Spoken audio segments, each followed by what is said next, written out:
rider. Nagligpit ka na ba? Oo, ayun na. Ayun daw, katapos-tapos ako. Wala pa naman akong pang-ayuda. Kahapon, pauwi na rin ako. Ba, saka na. Haluin mo mabuti kay baka nagdikit yung ilalim.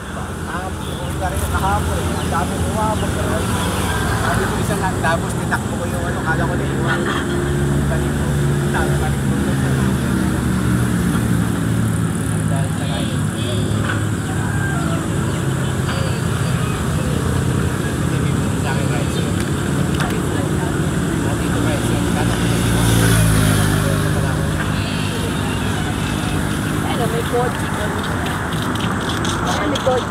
Kape. 50. 50 ba? 50 po.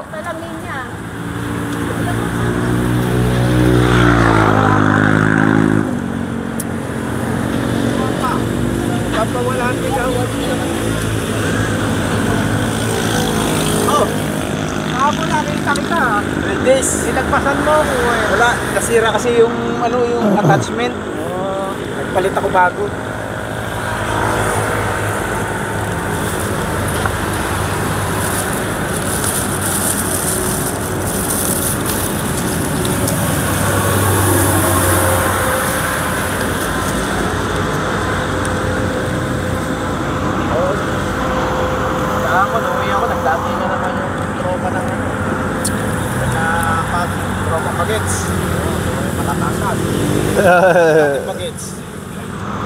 Maraming bagets yun. Pagkatapos ito pa, puro matatangkad ang coaster. Siyempre. Kaya ayoko hindi ka ng mga basketball player. Kaya ayoko tumabi eh. Parang nakakalaki kayo ah. Tapos pa, ang dami matatangkad niya. Sabihin, pag-iwan ako. Pagkatapos ko naman makapag. Matangkad ka rin. Si ano, si hindi, meron po mas malindo. Jiwi, kala po, hindi. Meron po isa.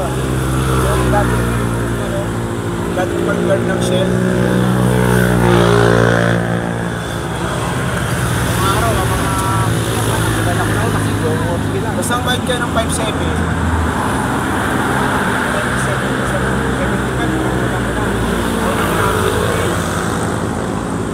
95. Yung Marquez. Yung karot yun eh. Sa pabrika namin doon ano. Nakita ko yun, talo lang ako.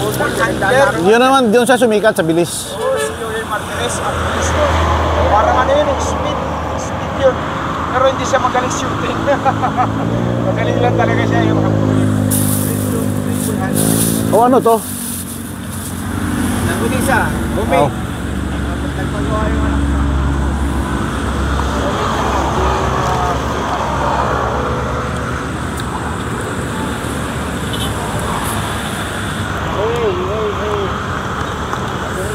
Dalawang isip pa ako kung lalabas ako ito kasi parang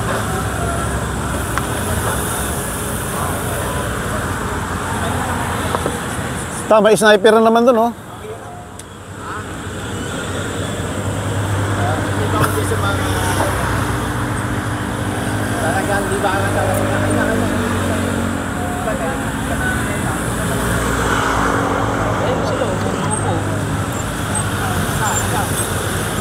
Pero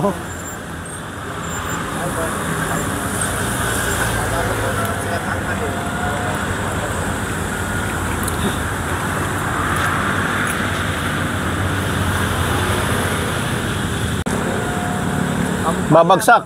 Ang laking tao. Pagka binigla mo, babagsak yon. Halos mamatay na eh.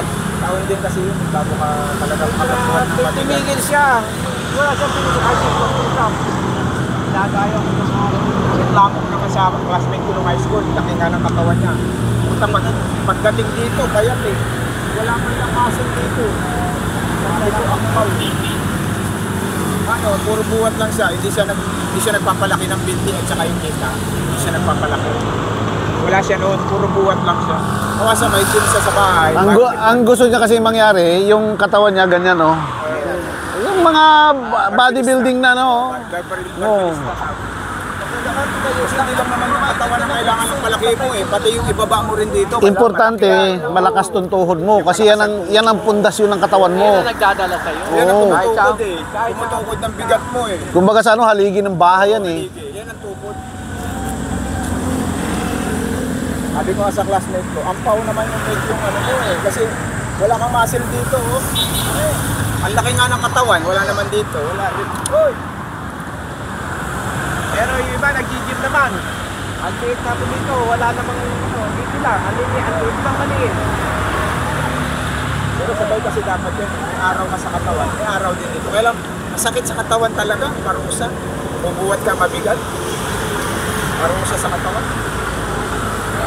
Tayo tayo, bakit tapos kung pupunta tayo ng lagi tayo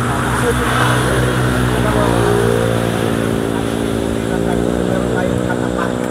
Tapat-tapat lang yan. Pero ito pa rin talagang magandang lalaki. Oo, Lapitin tayo. patay tayo dyan, nandadamay kayo ha. Wala nga sasagasaan yan. Kuya kasi tumanda na, walang bilib sa sarili. Aso, abutin mo.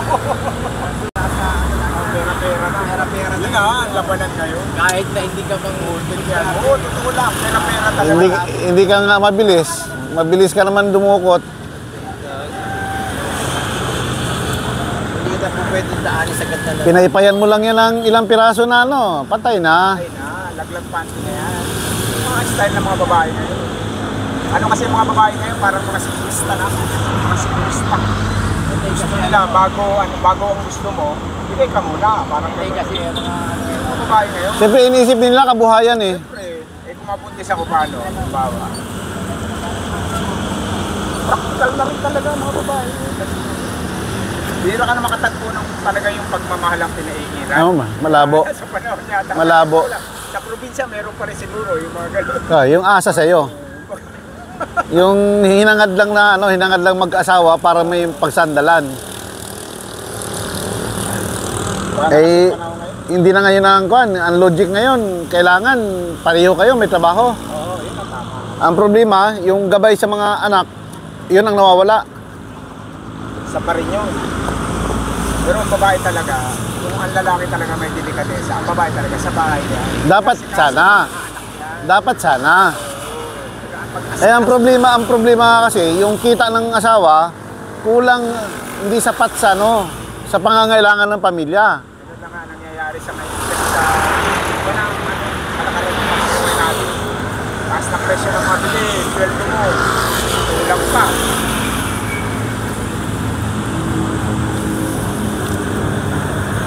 Kaya tayo, tama tayo, makontento lang tayo sa isa. Kontento na ako sa isa lang. Asawa ko. Pero nung binata, siyempre, nagpakasawa rin tayo. wow, talaga no. Tayo pwede hindi magpakasawa ng binata. Nagsawa ba? Sawa naman talaga. Araw-araw ka Ako, baliktad eh. Araw-araw kami beerhouse na. Araw-araw yung Ayun. sawang-sawa talaga. Kita yan, lagdaran talaga eh. Talagang bukakaat. Jesus. Talagang. Sabi ko nga ako, wala akong yung pera ko walang napupuntahan. Wala akong naiipon, wala akong napupuntan. Kasawa ko, hindi na mapundar. Logic yun. Yung babae dyan sa beerhouse, makapalang tinakap. Madikit yan. Hindi titigil yun hanggat hindi nauubos. Madikit siya, parang lintayan eh. Pinarating pa. Dahil ano. Sawa talaga ako sa pagkabinala. Sawa rin talaga ako. Ayoko nang balikan.